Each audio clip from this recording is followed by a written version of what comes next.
Okay, welcome everyone to the return after God, I don't even know how many years in absence this has been, but welcome to the return of the podcast without banners. One thing I would like to mention is that, well, aside from I am the host, Thomas Firehart, and with me as previous is Maeve LaFey. Hi. On top of that, we are actually down a member as Graham has backed out for his own reasons. None negative or anything like that. Just he's a bit swamped with stuff to do.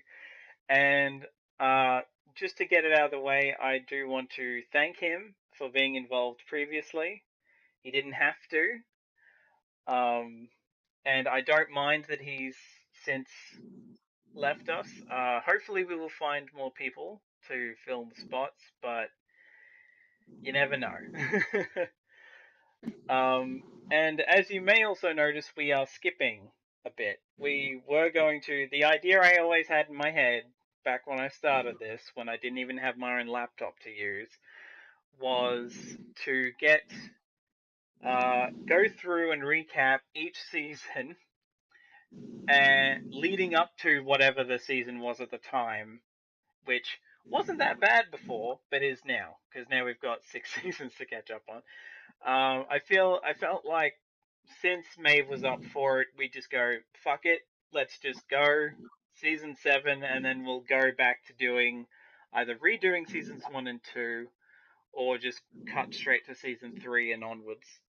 Though personally, I think we'll probably redo 1 and 2, just because those were a bit of a mess. We didn't really have a structure back then. But yeah, so getting started, I'm just going to go straight into the recap, which thankfully we're only recapping an episode instead of an entire season, so this shouldn't take a shitload of time. The cold opening has what makes us think, but we all know, unless you're jumping into the show late. Arya disguised as Walder Frey and basically kills every man in House Frey. And that's the opening of the episode. She just kills everyone and leaves. With kind of, a warning to anyone that would cross both her and just generally the North in general.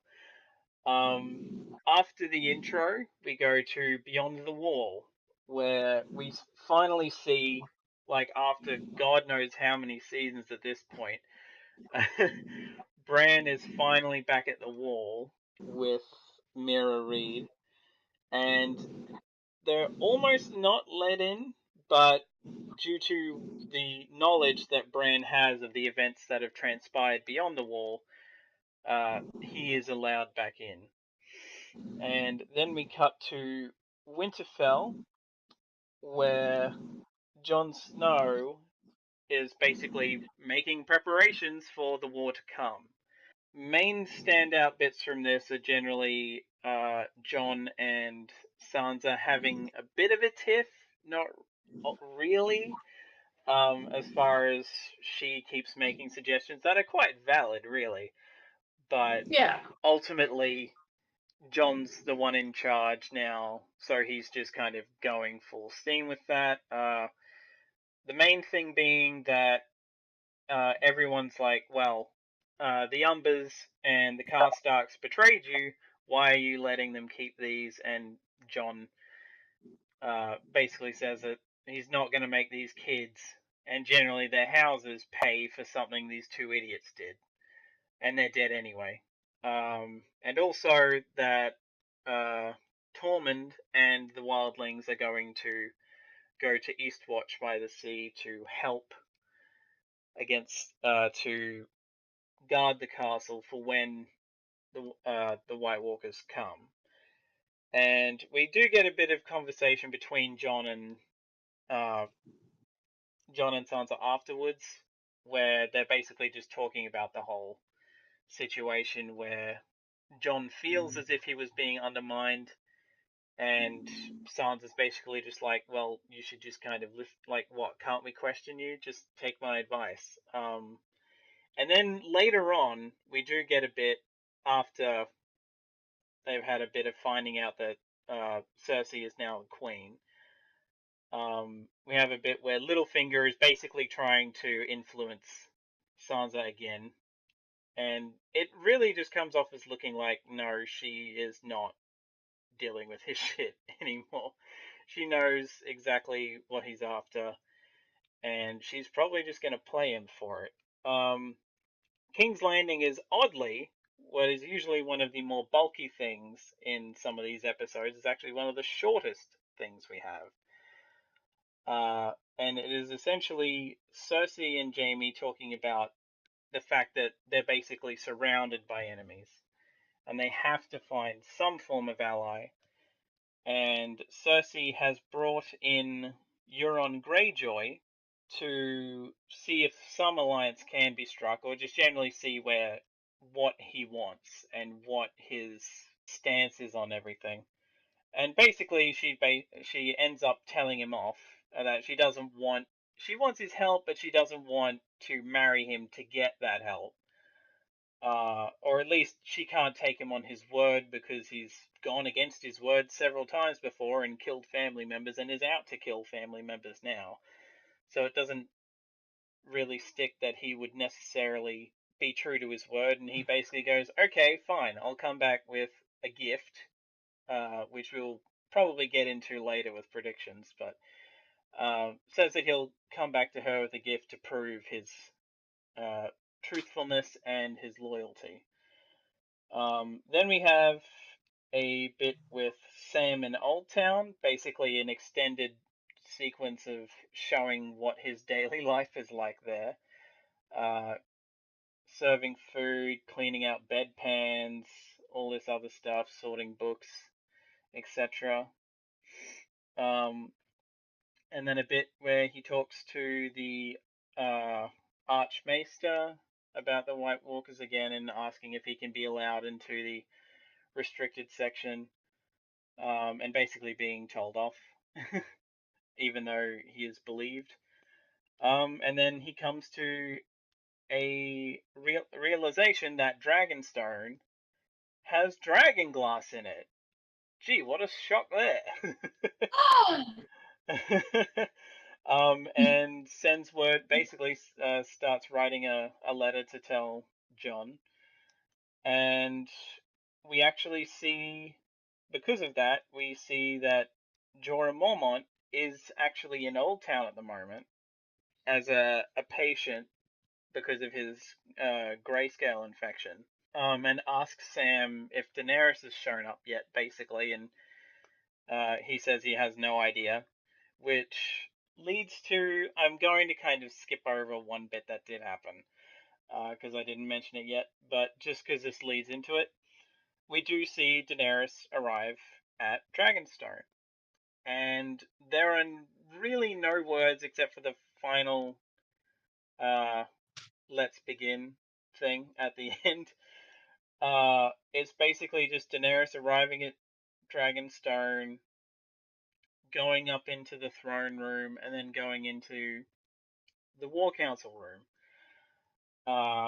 And the one bit that I did miss out aside from that was we have a little bit in the Riverlands where first we have the fact that Arya has a little encounter with some soldiers, which doesn't ultimately amount to much, but it does allow her to have a little conversation where she realizes these soldiers are just that, soldiers. And we have another bit with the Brotherhood Without Banners and the Hound, where they take shelter in an abandoned house that we had seen in a previous season, and it does turn out that the people that he accosted and stole from have now both died, and it is implied that the father slit the daughter's throat and then killed himself. And basically it amounts to the Hound having a vision in the flames of what is to come, with the dead marching on the wall, and the fact that they will apparently end up at Eastwatch. So, ooh. And the fact that he does feel remorse for essentially possibly having caused the death of these two people and burying their bodies. As far as I can tell, I didn't miss anything there, even though some of it was a bit out of order, but yeah. As far as we go with that, we will go back in order to just talking about the stuff involving Arya to start with. So, the destruction, essentially, of House Frey and her little encounter with the soldiers. I'll let you go first. Alrighty. So I'm thrilled to see Arya in the Riverlands, and I was so happy to see the Red Wedding come up. And Yeah. at first, I was a little confused because I never knew the full extent of the Faceless Men. I didn't, for whatever reason, I thought that they couldn't change their stature, but they could change their face and their voices. So I was like, what? Because, the guy playing Walder Frey, bit taller and bigger than little Macy Williams. So, wait, can they change their stature? But yeah, apparently they can. And it was awesome. Another reason I'm excited to see Arya in the Riverlands is not only is she getting her vengeance on people that have wronged her family, and she's re-identifying herself as Arya Stark when she has been no one for so long, but there is a chance she may reunite with Nymeria because Nymeria is leading the great pack that's just terrorizing the Riverlands, at least in the books. I don't know if that's been touched on in the show or not yet, but fingers crossed. Yeah. I don't think it has. That would, though, of course, that is something that, if it has been, it was probably only mentioned in passing. Though the funny thing is yeah, there is a great opportunity for that where we never got a conclusion to that, in the sense that there is no, Nymeria runs off in in season 1 and hasn't been heard of since. And we know that for sure that Nymeria was not caught, so it stands to reason that could actually be a thing that happens. That cold opening. The funny thing is the only issue I had with the cold opening is that it almost seems like that was one of the best things in the episode, but it happens first. And it's like, it's kind of downhill from, not so much downhill as in a bad way, but it's like you start on probably one of the most impactful moments of the episode, and then it's like normal drama stuff for pretty much the rest of the thing. Where but I guess, thinking about it, there's nowhere else you could really place this, because you wouldn't have this after the stuff with Daenerys, because that would just seem a bit off. And you can't really play it in the other scene that Arya has with the soldiers either, because it would just be a bit weird. As well. Yeah. But I guess it also, at the same time, it probably does make the most sense to open with it, just because I'm fairly sure her killing Walder Frey was the last scene of season 6. I'm pretty sure. And so that was like, you ended on Arya, you start with Arya. So in that case, it does make sense. I did also generally like the scene that she did have with the soldiers. A lot of people were bitching that Ed Sheeran was in it. It's like, he barely does anything. He sings and then he says like 2 lines, and that's it. And they did it for Maisie Williams anyway, because she's an Ed Sheeran fan. So like, I don't care about that too much. I just generally like the fact that this gave a chance for Arya to see that not all the soldiers in both the Lannister army and in general are outright assholes. Like, here you have a bunch of younger, kind of, I guess, not as jaded soldiers, So they Yeah. still have some kind of innocence to them, and she's like, oh wow, these people are just people. Even though she's still obviously intent on going and killing Cersei. So from that, we go to, it's only a very brief moment really, but we get to see, not only do we see the dead marching on the wall, the main thing to point out from that entire sequence is that they have giants with them. And I'm just like, Yeah. oh shit. The funny thing is that never occurred to me. And then suddenly you just see this giant walk into frame, and then there's another like two kind of out of focus in the background. I'm like, oh shit. Oh, like they have no idea what they're in for. And we also get the little moment with Bran finally running into characters that I'm fairly sure he's never interacted with before. I mean, he's seen Sam, but I don't think he ever actually ran into Ed or Edison at all. So it was kind of interesting to see that. It is a bit weird that he so easily buys what they're saying, but at the same time, for what it was, it worked. At this point, the guys the guys manning the wall, the Night's Watch, have seen a lot of shit. It was like, okay, this little boy's Brandon Stark and also has seen stuff that might be helpful. You know what? After everything I've seen, fuck it. Yeah.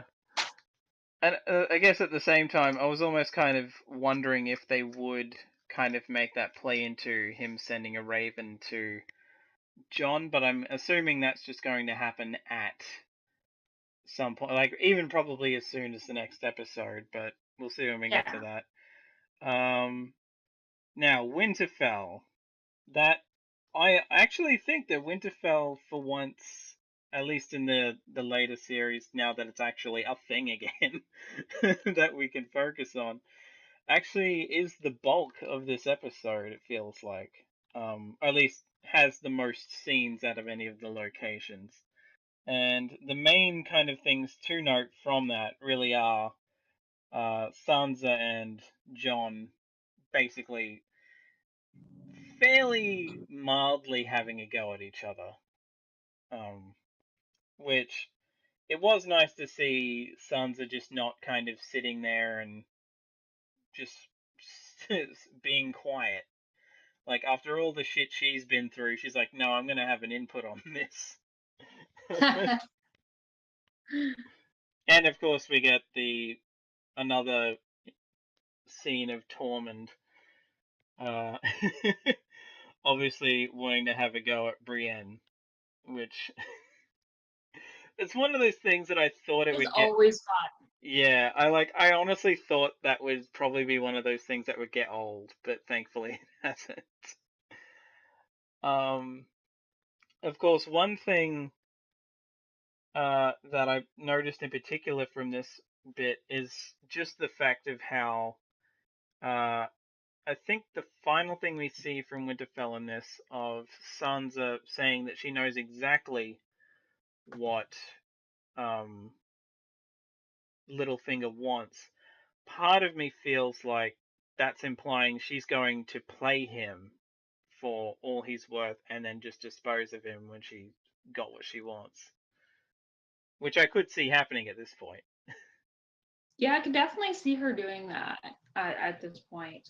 I think she's had enough of men playing her because that's basically been her up until the victory in Winterfell. Yeah. And it's really nice to see her like finding her feet and like she's no longer the naive little girl. And what really underlined her not being that naive little girl that we saw in season 1 was her tiff with Jon. Yeah. Because, she said, I really like you and I loved Rob and I loved her father, but they were fucking naive. You Yeah. cannot do that. You will get yourself killed. So that warning was really good because the reason Rob died was he was just too much like his father. And then it Yeah. was nice to see that, you know, she recognizes that and that she's warning John that if he's too much like Ned, Honor will just get him killed. Yeah. So yeah, like I am like it is generally I feel like some people and probably rightfully that we had Sansa go from kind of being the plaything of Joffrey and then the plaything of Ramsay, and it's like, okay, we've seen this before. Can we get some character progression, please? Because she kind of goes from seeming like she's going to go somewhere and then doesn't, and then now she's finally getting to go somewhere again. So hopefully something good comes of that. But it does seem like, yeah, she'll probably, and I kind of do feel like she will end up essentially being sort of almost kind of acting like John's right hand, I would say, at some point. Like something's gonna probably Yeah. happen that like he will have to take her advice, and generally they will grow to have like the idea is basically Baelish is trying to separate these two and make them turn on each other so he can seize. Essentially, it seems like he's just trying to get John out of the way so he can have Winterfell.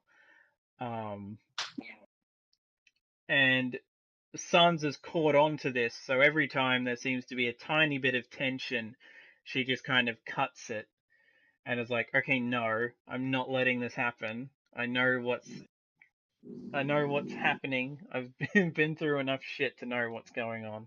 I'm not going to let that happen. Um, and generally, John's a bit pig-headed anyway, so it makes sense that he wouldn't necessarily see that she's trying to be helpful. Mm. Um, and from that, we go to King's Landing. And King's Landing is fairly brief. There's not a hell of a lot to talk about.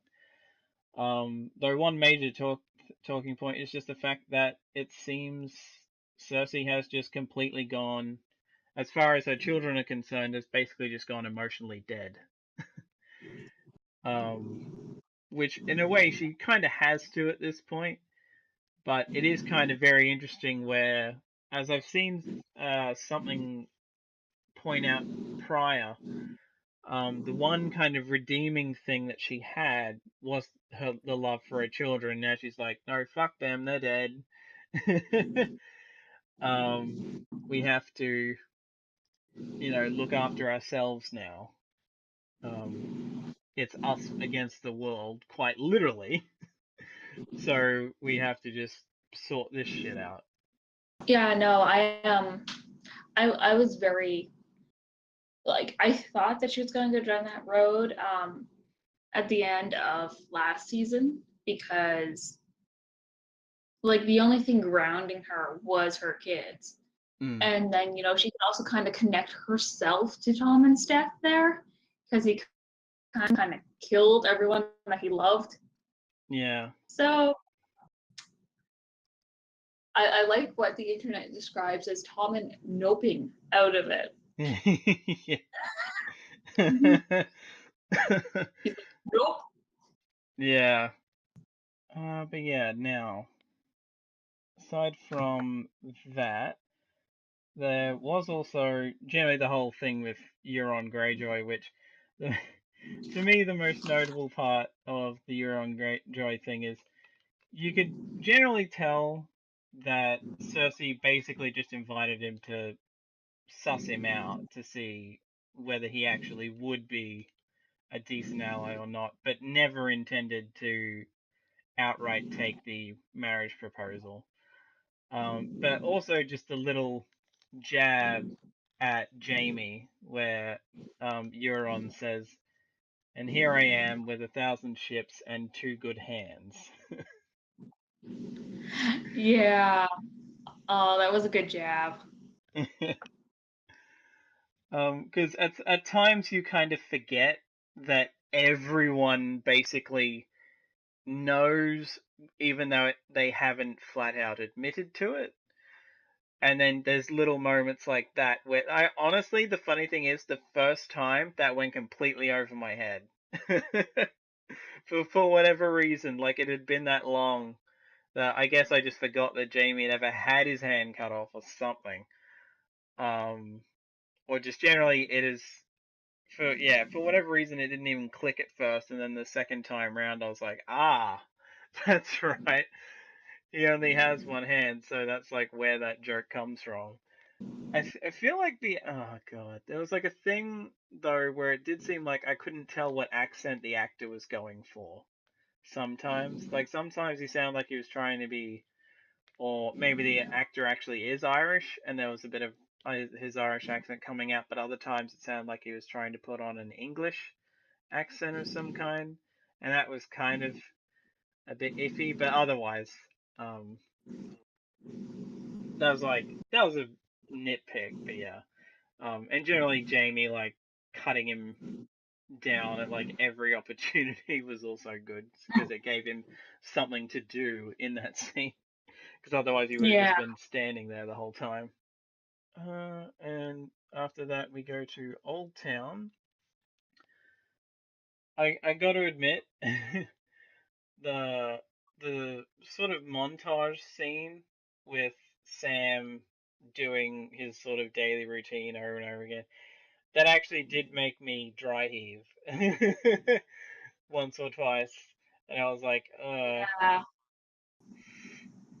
um, like that would have been a real kind of pain to have to shoot as well because of how many times he would have had to have dry heave like that. To the point I actually wonder if they just put, because it obviously wouldn't have been actual shit or anything like that, but I do wonder if whatever they used, they just put the most rancid smelling stuff in there just to make it so his dry heave was genuine. Possibly. Mm, um, and we also have the first appearance of the Archmaester. Um, for the life of me, I cannot remember who that actor's name was, but I do remember that he was Professor Slughorn in the Harry Potter movies. So there were a lot of Harry Potter based jokes I saw going around. He asked to be allowed into the restricted section without trying to bribe him first. um, Noob, you always bribed your profs. um, and Jim Broadbent, that was the actor's name. Which is always generally nice to see actors that you know from stuff, even if it's a fairly minor role or just generally like a supporting role like this. It's nice to see actors like that showing up. Yeah. Because most people would go, "Oh, why would you fork out for that kind of an actor for that smaller role ultimately?" And it's like, because you want the role to be done well. Because like they would have been a good fit. You couldn't just get anyone to do that. Um,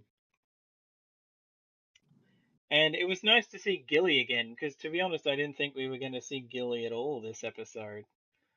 Um, and I think we can kind of gauge a passage of time that she went from having a fairly newborn looking child to, well, looks to be a toddler now.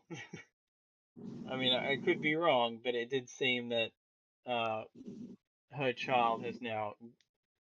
It's been at least a year or two in between when she first had the kid and now. Um, just going by what we saw. And of course, we get the whole, oh, Dragonstone has dragon glass in it. Which that was, the funny thing was, I didn't kind of, because I didn't get a chance to rewatch all of the previous seasons before starting season 7, I don't even recall that there's an offhand mention that Sam says that Stannis told him about it, and he cuts himself off mid-sentence saying that, like, even acknowledging that Stannis had told him, but he didn't, and then he stops. So I guess they kind of get around that by saying he didn't necessarily believe that was true, and that Stannis might have just been talking out of his ass. But that does mean, and it leads into something that we see in the episode 2 preview, that we will potentially have, or that we will have at some point, it seems, that Jon and Daenerys might actually meet up, even if it's just for that reason. Yeah.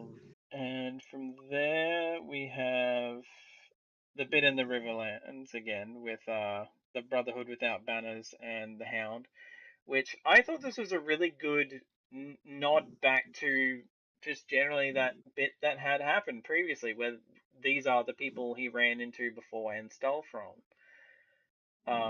And it was one of those things where I was never expecting that to be reprised in any way. So the fact that we end up at the same place and see and he gets to see the consequences of his actions was actually pretty good. Yeah. And also generally we kind of start the whole thing with Thoros of Myr and the Hound kind of being at odds. And by the end of it, Thoros is like, okay, there is more to this guy than him just being a prick, basically. Yeah. And of course, we have what the episode ends on, them arriving at Dragonstone. And I actually do like how there is pretty much, aside from the only line of dialogue Daenerys has, we only have one line of dialogue in this entire sequence. And that it's just kind of allowed to play out. Yeah, no, I thought that was really well shot and really, really well acted. Mm. Well, it was a very powerful scene, even though there was not absolutely no dialogue, but there was like one line of dialogue. Mm. Yeah, it's one of those things where a book would obviously have to describe what's going on, but because this is obviously a visual medium instead, you can just show what's happening rather than needing to have anyone talk about what's happening. Just through um, the acting alone, you get to see, yeah, this is the first time Daenerys has been here since she was basically an infant. So this is a big deal. um, and just everyone like and of course I think I've seen some people skeptical of how this massive castle and that is completely barren. Um, However, they do kind of explain in the King's Landing stuff. They have a line where Jaime basically says that when Stannis went north, he cleared it out completely. So Yeah. he basically abandoned it, but took everything with him. So it makes sense that there would have been nothing left, except for like one knocked over sort of candelabra thing, basically, that we see when she approaches the throne. But yeah, that's about all I can think of. Have you got any other thoughts? Yeah, I think we touched about on everything. Like I'm really excited to see where things are going. This Mm. has surpassed the books. There's still a little bit of Dance with Dragons in the last season, but now it's completely like the book readers are now as blank slate as people that just watch the show, and Yeah. especially where there are certain things that change. Like Sansa's story completely changed. However, I think I like Sansa's story in the show better. Oh, okay. That's that's actually quite interesting. Most people like her book story better, but in general, I do like the books better. But I liked that Sansa actually got to go home. Yeah. I liked that. I was holding out for her to be Queen of the North, but I do like where things are going, and I like the fact that she is now the source of wisdom Yeah. after so long being nothing. So I kind of like that she's John's Tyrion, basically, Yeah, yeah. and that sets up parallels for when John and Daenerys meet. Mm. which I think is going to happen because, she's fire and he's ice. Now, now that we've got that out of the way, we will just, and we've been talking about some here and there anyway. We'll move on to predictions. So, uh, do we think that the gift that Euron Greyjoy talks about, I've seen other people speculate about it, and I'm honestly not going to argue with it. It seems about right. Do you think the gift that he means is Tyrion's head? I'm pretty damn certain. Mm.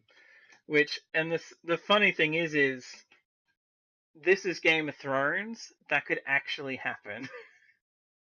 Even if he doesn't beat Daenerys to make that happen, him getting Tyrion's head somehow could probably still happen. It could. Like you said, it's Game of Thrones. Don't get attached. Yeah. Yeah, like, it really is. And honestly, that's what I love about it. It's one of those things where normally you would be like, oh, Daenerys is going to win. Tyrion's going to survive the whole thing. But it really is a case of you have no idea who is safe and who isn't. Like, yeah, Jon's been brought back once, but he can always die again. So, And as um, far as I know, Sandra's fucked off, so he's yeah. not getting a resurrection. Yeah. um, and hell, even if she does come back, she probably might not want to. I'm pretty sure she had to get talked into doing it in the first place. Which I guess, as it stands now, who do we think in the? It's obviously early to pick, but who do you see if winning this essential, well, Game of Thrones really? Daenerys I don't know. or but like if you can't pick, you can say like more than one. Yeah, that's fine. Well, you see, I've had this theory brewing, and I have a friend that I've read the books with, and we've been using each other as sort of baseboards for our fan theories. I don't know if it was his point, but I think the Song of Fire and Ice will finish with Fire and Ice uniting. I expect that even though there's a bit of an X factor with them being cousins, I'm pretty sure it will end with Jon and Daenerys. Jon reluctantly because he doesn't want to leave the North, but I think that Hmm. Jon and Daenerys will jointly rule Seven Kingdoms. I could definitely see that happening, or even to just put a slight spin on that, at least as far as where the show has been taking it. I could actually see, after all this is said and done, if he's still around, I could actually see Jon stepping down and allowing Sansa, if she's still around, to rule the North. I can definitely see that. Because it does only seem like he's uh, taken up the King of the North mantle just because it's been thrust upon him. And he's like, well, okay, I'm the only one who actually knows what the hell's going on here, so for now at least I'll settle with this. But I could very easily see him doing something like that where after it's all said and done, he's like, I don't want the throne, Daenerys can have that, and I don't really want to be King of the North, so here, Sansa, you can be Queen of the North. Um, or even just ultimately, um, I've noticed a lot of there is this thing called Thronecast, and I think even they said people were quite adamant that it seems whoever, if it's a good guy anyway that does end up winning the Game of Thrones, Jon will be an integral part of that, but won't necessarily take or keep any power for himself Yeah. because he just doesn't care. He cares about the impending doom, not really any political shit. Yeah, no. of course, the other thing is it's seeming like the Hound is going north, but as far as we're aware, and we see him in this episode, the mountain is still in King's Landing. So you wonder when, if at all, the Battle of the Cleganes is actually going to happen. If it does, like, will the Hound actually be around for and help take King's Landing? Because he'd have to be convinced to join Daenerys to do that as well. I don't think he wants to be part of any fight with fire-breathing dragons. Yeah. He had trouble just looking into a fireplace, Yeah. or why he left King's Landing in the first place. Yeah. Fire bad. Yeah, like, there are a lot of people, like, the funny thing is the whole who would win thing. Of course I'd want the Hound to win, but it really is a matter of, would he even really be able to? Because the whole, the mountain was tough enough already, and now he's a friggin' zombie. So you would probably have to lop his head off just to be able to actually kill him now. Yeah. No, I like the Hound, but my money is on Zombie Clegane. Yeah. Especially because this is a show and a series of books where just because you want someone to win doesn't mean they're going to. Yeah. Like, of course, the funny thing is, with as far as Daenerys getting the Iron Throne, it's really one of those things where if she wasn't gonna get it by now, then that's a lot of build up for no payoff.